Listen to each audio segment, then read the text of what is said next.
Hi everyone, I'm Dr. Avani Ratan and I welcome you all to today's lecture on social cognition. So, what is social cognition? Imagine walking into a party, you see someone raise an eyebrow at you. In less than a second, you're already thinking, did I do something wrong? Is my shirt weird? So, that's social cognition in action. So, social cognition refers to how we process, how we store, and apply information about other people and social situations. So, think of it as the mental toolkit we use to navigate our social world.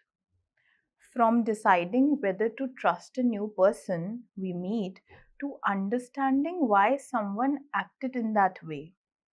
Our brain have limited processing capacity.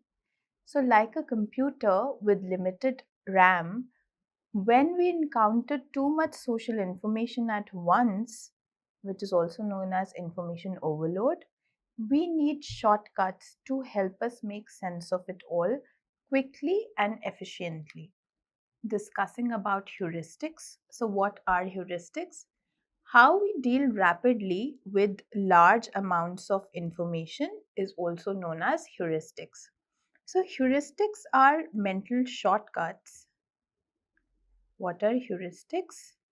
They are mental shortcuts and they are also known as rules of thumb. So, they help us make quick decisions without having to analyze every detail. They are like GPS shortcuts. They get us to our destination faster, but sometimes they may not be the most accurate route. Talking about representativeness, so when we judge by resemblance, what is it? We judge how likely someone belongs to a group based on how much they resemble our mental image, which is a prototype of that group, right? So, giving you an example, if you meet someone who's quiet, who is organized, who loves books, and dresses conservatively, you might think they are more likely to be a librarian than a salesperson, even though there are actually many more salespeople than librarians in the world, right? So, what is the problem here? We often ignore the base rates, how common something actually is in the population, which can lead to wrong conclusion, right? So here we are ignoring the base rates as to how common something actually is in the population.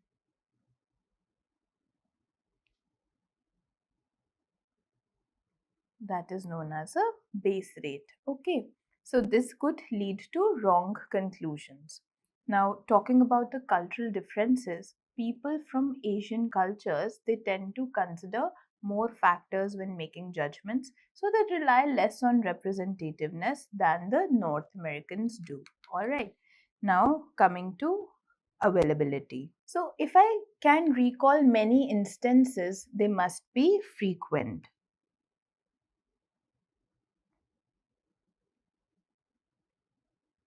Here, if I can recall many instances, recalling many instances, they must be frequent, right?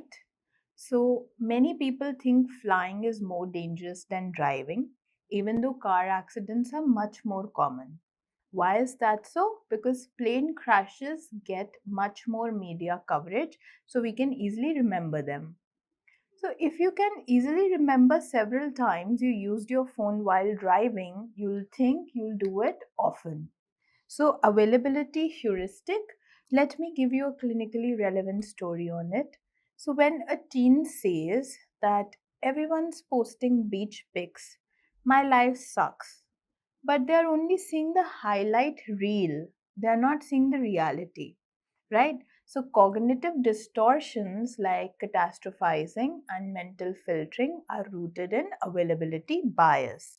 So, here we can look at cognitive distortions,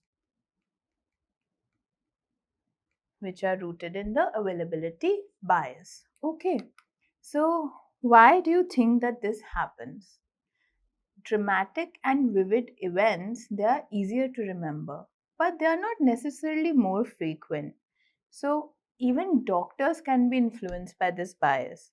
So, if they recently learned about a rare disease, they might overdiagnose it in patients who show the similar kind of symptoms, right? Okay, now we just discussed representativeness, we discussed availability. Let's talk about anchoring and adjustment. So, it is in anchoring and adjustment where you start to begin a difference. So, what is it? What is anchoring and what is adjustment? So, we use an initial piece of information. Here, we use an initial piece of information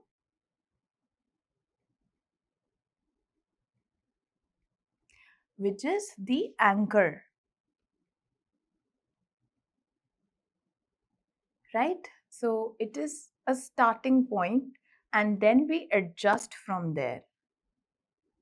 This is a starting point and then we adjust from there. So our adjustments are usually not enough. Okay, so some of the examples for anchoring and adjustment is negotiating. So if a car seller starts with a high asking price, you'll probably end up paying more than if they started with a lower price, right? So how can be anchoring defined in a classroom experiment? You could ask students to guess Gandhi's age when he died. So the first group gets a hint, was it over 50? The second group gets a hint that was it over 90? Then you see the anchoring in action, right? So here in a clinical setup, the initial impressions of a client, which is based on the referral information, may anchor your interpretation of the symptoms also. Talking about food portions, if you're served a large portion at a restaurant, you're likely to eat more than if you were served a smaller portion, right? If we talk about legal decisions, so even experienced judges can be influenced by sentencing recommendations, whether they come from prosecutors, whether it comes from journalists, or are even chosen randomly, right? Now, we tend to avoid the mental effort that is needed to make big adjustments away from the starting point. So I hope the anchoring and the adjustment is clear. So by now we have covered representativeness, we have covered availability, and we have covered anchoring, which are three forms of heuristics. What is status quo heuristic? So we tend to prefer things that have been around longer, assuming older is better. So, people rate chocolate as tasting better when they're told that it's been on the market for 70 years versus 3 years, right? Even when it's the exact same chocolate. The political incumbents have an advantage partly because voters prefer the tried and the true candidate, right? So, painting is rated more beautiful when people think that it was painted in 1905 versus 2005, right? So, the status quo heuristic in real life, it looks like when why do clients resist even beneficial change? Because what is, it feels safer, right? We prefer familiar discomfort over an unfamiliar possibility. So that is all about status quo heuristic. Moving on to schemas. Now, schemas are pretty much frequently asked in the MPhil entrance examinations. These are the mental frameworks for organizing social information. So, schema is how you organize information. So, schemas are mental frameworks that would help us organize and interpret social information. So, you could think of them as a mental filing system that help us know what to expect in different situations. So, you have a schema for going to the doctor, right? So, you could look at this slide. So, you expect to check in, you'd wait, you'd be taken to an examination room, you'd wait more, you'd see the doctor, then you would check out. So, this schema helps you navigate the situation smoothly, right? So, if I ask you that, how would you describe going on a first date? You will get similar steps: dressing up, checking your phone nervously, reaching on time, presenting your best self, right? So these are schemas that are shaping your expectations. So if I show you a video of a professor break dancing in a class, don't you think that you would recall and you would memorize that video for a long, long time? Why would that happen? Why would you remember that video for a longer duration? Because it violated the professor schema, right? We don't expect a professor to break dance in a class. So while it is breaking or violating the professor schema, you would always retain it for longer durations. So the impact of schemas on social cognition is by attention, encoding, and retrieval, right? So schemas influence three key processes. First is attention, which is what we notice. Why? Because here schemas act like filters, right? Then we're talking about encoding. What info do we store in memory?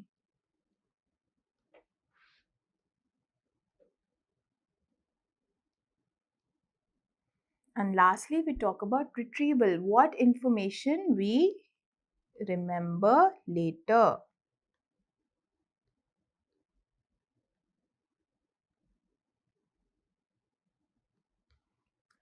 Okay, so the key findings here are that we are more likely to notice information that fits our schema. So, information that fits our schema. That is, we are more likely to retain. We remember more information that's consistent with our schemas, right? So, information that is consistent with our schema is also, it is easily rememberable. However, information that strongly contradicts our schemas can be well remembered because it is so surprising. So those information which is contradicting our schema, like I just gave the example of a professor breakdancing in a class, that also can be well remembered because it is so surprising. So, if you have a schema that professors lecture and give exams, you will definitely remember the day your professor performed magic tricks instead of teaching, right?